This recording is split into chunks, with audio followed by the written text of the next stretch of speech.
Estudos. Estudo. PTJ de São Paulo. Conteúdo de direito administrativo. As pessoas se acham. Elas acham que sabem direito administrativo, mas elas não sabem. Só colocar uma coisa diferente e você não tem mais nem certeza.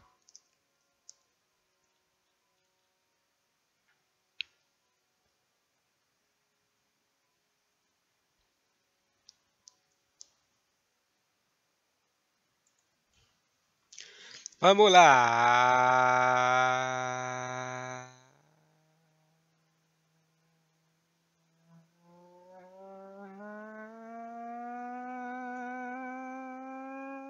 Chegou!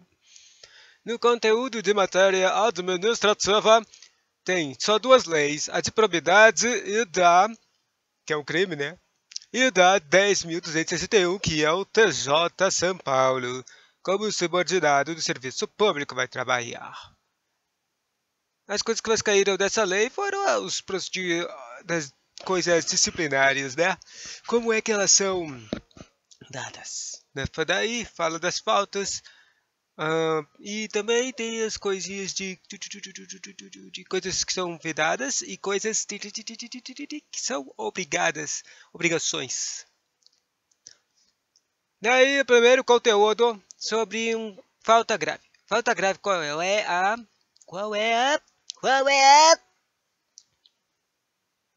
pena disciplinar? Qual é a pena disciplinar? Suspensão. Tá no 254. Agora, procedimento irregular de natureza grave. Qual é a pena disciplinar? É a demissão. E qual é a pena da insubordinação mais grave? É a demissão ao bem do serviço público. Que louco meu. Assim, nós temos da lei 10.261, a falta grave pode gerar suspensão, certo? O procedimento irregular de natureza grave acarreta demissão. E a insubordinação grave é punível com demissão ao meio do serviço público. Então você tem que diferenciar qual, cara. E daí senão você se ferra. Artigo 291. Quando os caras no curso de procedimento sugerem fatos novos imputáveis ao acusado, poderá ser promovido uma instalação de um novo procedimento. Poderá e novo. Não é obrigado. É poderá. E é novo procedimento para sua operação. Ou, caso conveniente, aqui tem um caso de conveniência, aditada a portaria, eu não sei o que isso significa na verdade, reabrindo-se a oportunidade de defesa. Você pode defender de novo, cara. Então, nos termos da Lei 10.000, está dizendo, quando no curso do procedimento surgirem novos fatos imputáveis ao acusado, tem que ser promovida, quer dizer, não é tem que ser, pode ser promovida uma nova instalação de novo procedimento e abrindo uma oportunidade. Próxima pergunta. Só que agora é da propriedade administrativa. Sabia que para você ter posse e para você tomar posse também durante o seu próprio exercício de agente público, você tem que fazer uma declaração de bens? É para ver se você não está roubando, não está fazendo enriquecimento ilícito. Então, artigo 13 da improbidade administrativa diz assim: a posse e o exercício do agente público ficam condicionadas à apresentação de declaração dos bens. É obrigado. Condicionado é obrigado. É a mesma palavra que obrigado, só que é uma palavra zoada. Condicionados à apresentação de declaração de bens e valores que compõem o seu patrimônio privado, a fim de ser arquivado no serviço pessoal competente. Nos termos da Lei 8.429, que é a de improbidade, a posse e o exercício do agente público ficam condicionados à apresentação de declaração dos bens e valores que compõem o seu patrimônio privado, a fim de ser arquivada no serviço de pessoal competente. Direito administrativo. Próxima! Vamos agora forçar com a tela. A tela é uma sigla que os professores deram, que o meu professor deu, para falar do... É que tem um treco pequenininho chamado 11A, que ou era o 10A. Qual que era a letra extra do tela? O final ou o começo? Bom, tem uma coisa chamada, aqui colocam um A, que é um extra das impropriedades administrativas no vinho, mas que nunca cai na prova. Mas você tem que saber, né? Bom, deixa eu ver aqui. Olha aqui, apareceu. Na hipótese prevista no artigo 10A. Olha o 10. Improbidade administrativa, portanto, atos decorrentes de concessão de aplicação indevida de benefício financeiro ou tributário.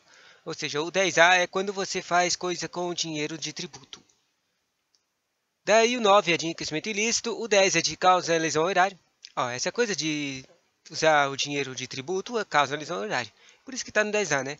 E depois atenta contra os princípios da administração pública. E a coisa é que o primeiro, o enriquecimento ilícito é o que tem maior pena, o causão hilário é o que tem média pena, e o atenta contra os princípios da administração pública é o que tem a menor pena de todas. E nessa mesma hipótese, nessa mesma escadinha, é que os crimes, as penas vão diminuindo de cada uma, né?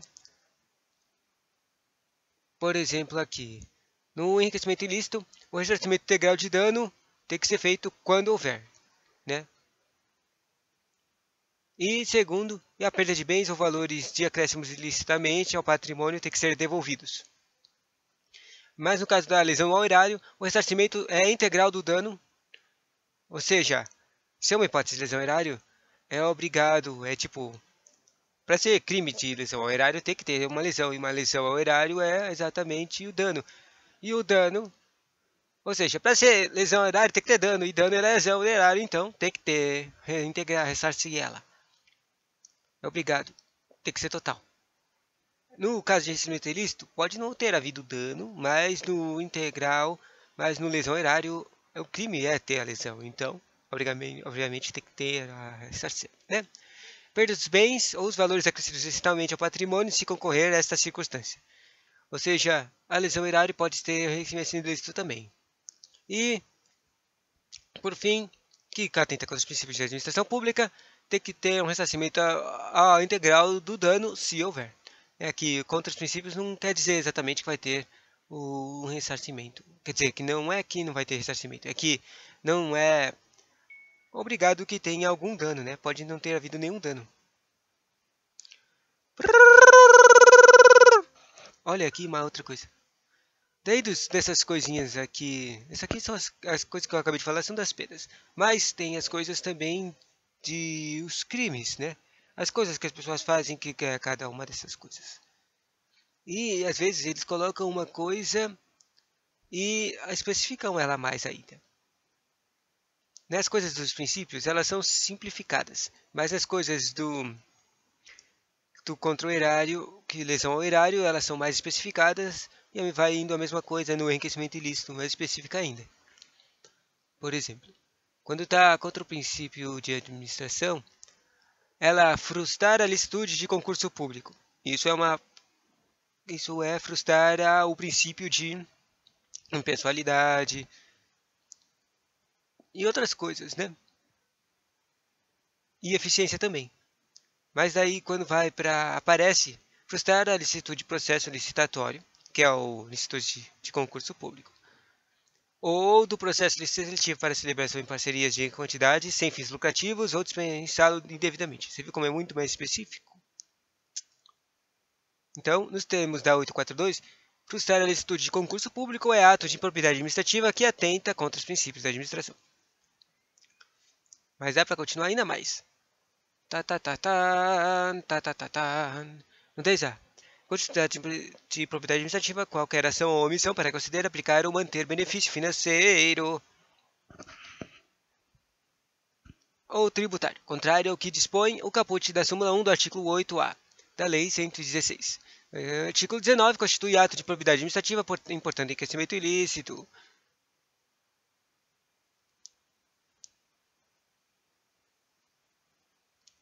Ao ferir qualquer tipo de vantagem patrimonial indevida em razão do exercício de cargo, mandato, função, emprego ou atividade das entidades mencionadas no artigo 1 desta lei e notadamente. Dessa coisa da notadamente também.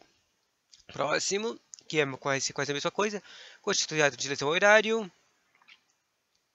a qualquer ação ou omissão dolosa ou culposa. Ação ou omissão dolosa ou culposa que seja, essa aqui é a que tem a composta, né? Que seja perda patrimonial, desvio, apropriação, malbaratamento, dilapidação dos bens e haveres das notas referidas no artigo 1 desta lei e notadamente. Notadamente. Daí já falou, né? Várias coisas que fazem perda de dinheiro, né? E, por fim, as coisinhas. O caso de atenta contra os princípios de administração pública, qualquer ação ou omissão. Aparece aqui omissão de novo, que viola os deveres de. Daí ele fala, tipo, alguma coisa que é basicamente os princípios, né? Honestidade, imparcialidade, legalidade e lealdade às instituições, notadamente. Daí, frustrar a licitude de processo licitatório ou de processo seletivo para celebração de parcerias com entidades sem fins lucrativos, ou dispensá-los indevidamente. E no princípio administrativo, ele frustrar a licitude de concurso público. O mais específico, né? Mais ainda, suspensão de direitos às penas lá.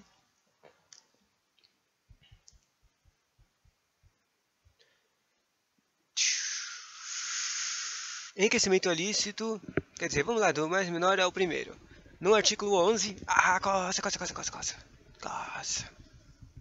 No artigo 11 da propriedade administrativa de princípios, ela é a que tem menos o menor treco. Daí, ela é o menor preço, o menor pena é de 3 a 5 anos. De quê? Suspensão de direitos políticos. A suspensão, não é, às vezes eles colocam cassação nas perguntas, não é cassação, é suspensão. Tipo, nem tem pena de suspensão das coisas. Daí a suspensão dos direitos políticos de 3 a 5 anos. Essa é a menor de todas. Daí vai aumentando de 2 em 2 anos. Não, vai aumentando de 3 em 3 anos. Daí de 5, 6, 7, 8. Até 5 a 8 anos é o nível de lesão ao erário, que é o nível médio. E o nível mais alto, 5, 8, 9, 10. Mais 3 anos. Ou será que se diz mais 2 anos? Bom, esse é o nível mais alto. 5 a 8 anos. Todos do mesmo da coisa. Suspensão de direito. Daí tem aquele, o 10A, o extra, né, que é o de ato de propriedade com teco de tributário. Ele, já que ele é um 10A, ele é a mesma coisa do causar lesão ao erário normal, até 5 a 8 anos. Daí, depois da suspensão de direitos políticos, tem o pagamento da multa. O pagamento da multa civil, ela é... O engraçado é que na multa contra o princípio da administração pública, ela é de até 100 vezes o valor da remuneração recebida pelo agente. Ou seja, quando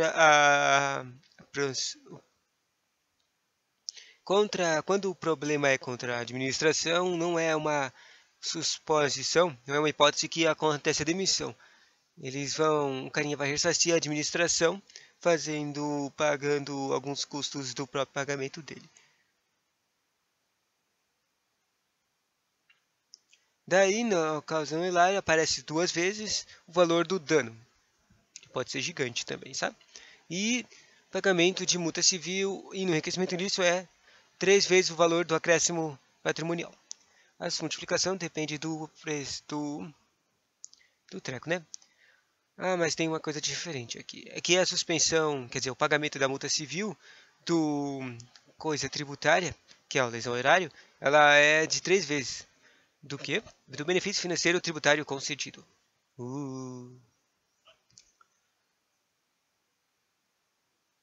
3A, 3B.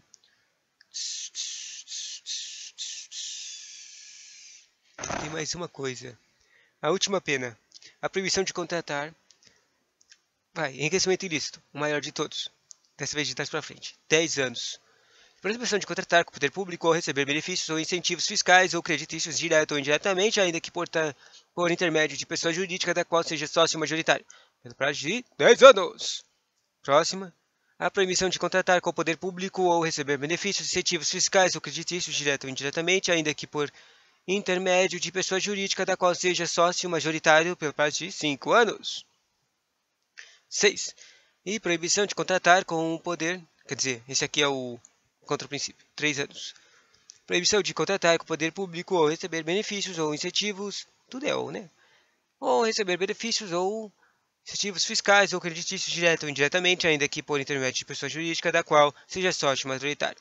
Pelo prazo de 3 anos. 10, 5, 3, 10, 5, 3 anos. O treco tributário deve ser... Na verdade, parece que não tem hipótese de tributário dessa suspensão. Daí aqui tem um conteúdo que o professor me avisou de...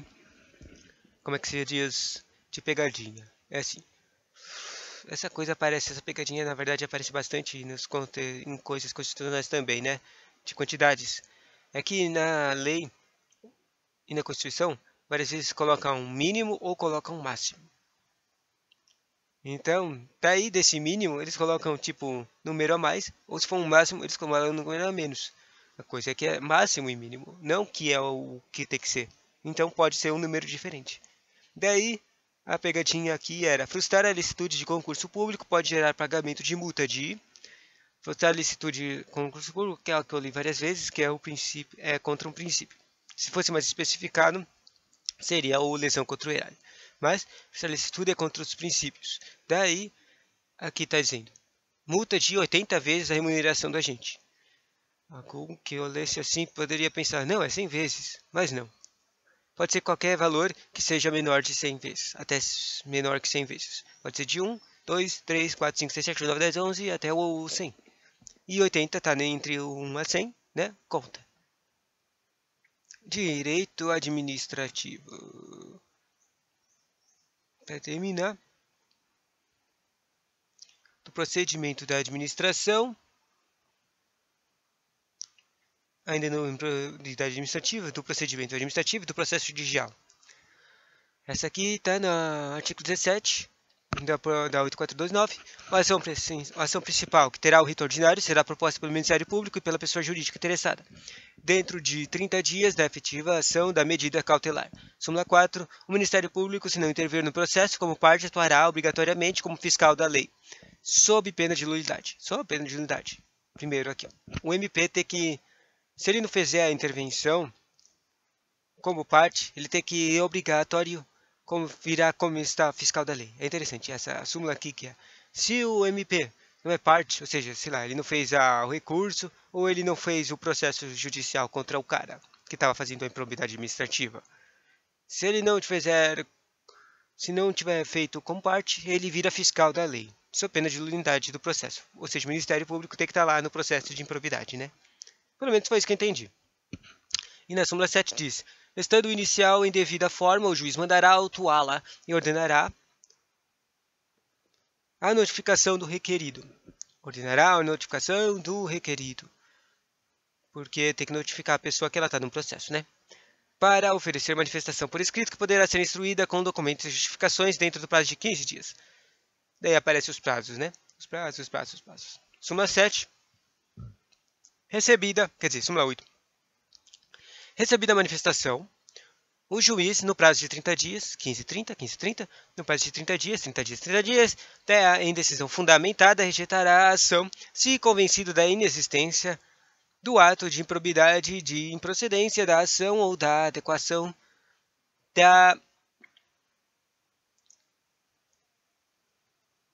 da via eleita. Recebida a petição inicial, será o réu citado para apresentar contestação. Uma frase, você está sendo... A Lei 8.429 estabelece que, estando a inicial em devida forma, o juiz mandará autuá-la e ordenará a notificação do requerido. Certo, estava lá na súmula 7.